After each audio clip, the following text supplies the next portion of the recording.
Isaac Newton, the man who discovered gravity, invented calculus, and decoded the laws of the universe, lost the equivalent of $20 million in a stock scam. And here's what makes this story worth knowing. He didn't get tricked once. He got tricked twice. He saw the danger, walked away with a profit, and then walked right back in. He later said, "I can calculate the motions of the heavenly bodies, but not the madness of people." This is the story of the South Sea Bubble, the biggest stock scam in early modern history, and the one that broke a genius.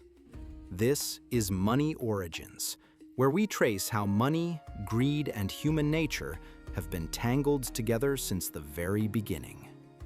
Quick note before we get into this. The financial figures here are historical estimates, and scholars sometimes disagree on exact amounts. What matters is the pattern, not the precise numbers. Now, to understand how Newton lost everything, you first have to understand the company that made it possible, because the South Sea Company was selling something that didn't actually exist. 1711. Britain is drowning in debt. Years of war have left the government owing more than it can manage, and there's no clear path out. So a group of well-connected businessmen approach the crown with a proposal. Let us form a company. We'll take on a chunk of the national debt. In return, give us exclusive trading rights with South America. On paper, it sounded reasonable. South America was rich in silver, gold, sugar, and enslaved labor. A monopoly on that trade could be enormously profitable. Parliament agreed. The South Sea Company was born. But there was a problem, and it was a big one. Spain controlled South America, and Spain had no intention of letting British merchants operate freely in their territory. The actual trading rights the South Sea Company received were almost worthless. They were allowed to send one ship per year. One. To a continent they were supposedly going to dominate commercially. The company's real product was never trade. It was the story of trade. The promise of unimaginable wealth flowing from a continent most British investors had never seen and knew almost nothing about. And in 1720, that story was about to reach a fever pitch. The South Sea Company made another deal with the government, a much bigger one. They offered to absorb even more national debt, and in exchange, they'd issue shares. The government endorsed the scheme. That endorsement was the spark. In January of 1720, South Sea Company shares traded at around £128. By June, they had climbed past 700. By August, over 1,000. That's roughly a tenfold increase in 8 months. And it wasn't just speculators buying. Servants were investing their savings. Widows were putting in their pensions. Members of Parliament were buying. The king himself held shares. The 1720 bubble wasn't a fringe event. It consumed an entire society. People who had never thought about stocks before were suddenly convinced they'd found a path to instant wealth. Here's what fueled it. The South Sea Company's directors were actively manipulating the price. They extended loans so people could buy shares on credit. They spread rumors about new trade deals that didn't exist. They bribed politicians to keep the scheme running. This wasn't just a bubble. It was a financial scam history would study for centuries. And it was operating in broad daylight. What made it so dangerous wasn't the lie itself. It was how reasonable the lie felt while everyone around you believed it too. Now, here's where Isaac Newton enters the story, and where it gets uncomfortable.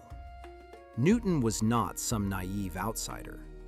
By 1720, he was master of the Royal Mint. He literally oversaw England's money supply. If anyone in the country understood the mechanics of finance, it was him. Early in the mania, Newton bought South Sea Company shares. He watched them rise. And then, showing the kind of rational judgment you'd expect from the greatest scientific mind of the age, he sold. He walked away with a profit of around £7,000. In today's terms, that's roughly $1.5 million. A disciplined, intelligent exit. And that should have been the end of the story, but it wasn't. Because after Newton sold, the price kept climbing. It kept climbing through the spring. It kept climbing through the summer. And all around him, friends, colleagues, people he considered less intelligent than himself, were getting richer by the day. So Newton bought back in. Near the peak. He invested heavily, far more than his first position.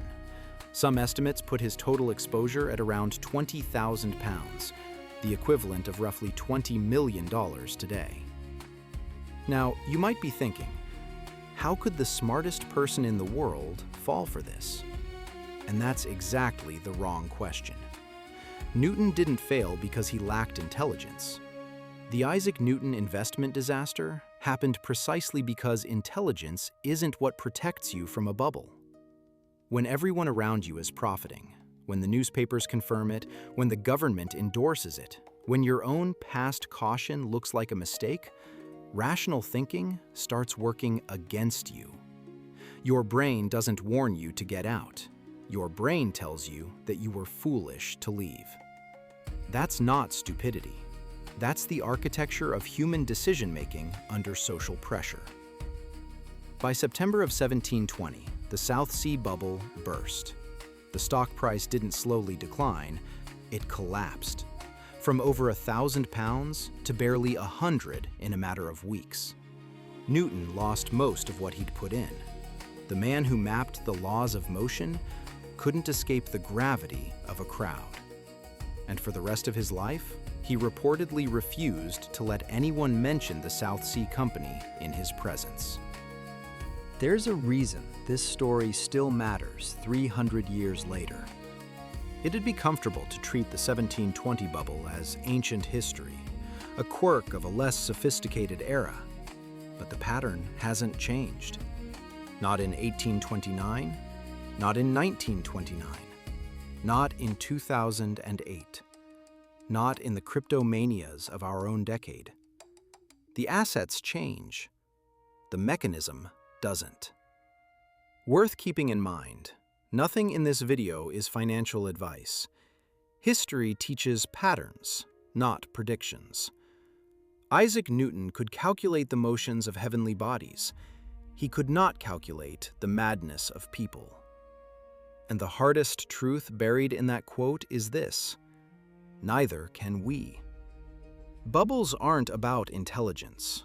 They're about being human. And that's exactly what makes them inevitable.